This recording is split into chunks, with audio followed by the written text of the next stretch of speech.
Welcome to Sweet Life Beat Life. We hope this video helps. You start by confirming basics. Check your wrist strap and ground cord with a multimeter so you know you have continuity.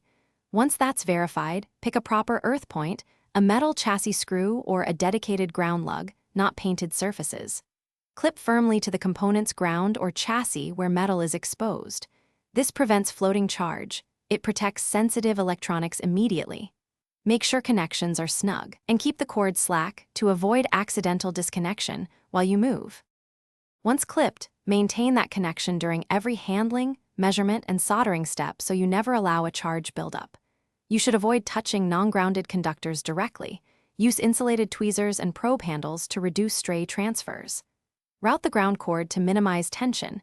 Use gentle 90 degrees bends and secure slack to the bench so the clip won't pull free.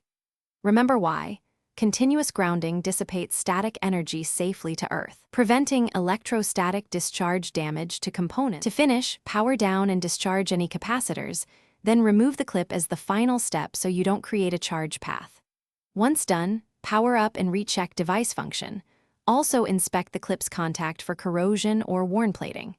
If something goes wrong, retest continuity from wrist strap through cord to earth, then swap to a different ground point or replace the clip.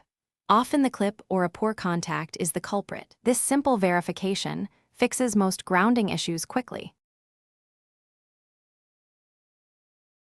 Thanks for watching. Consider subscribing if we helped you.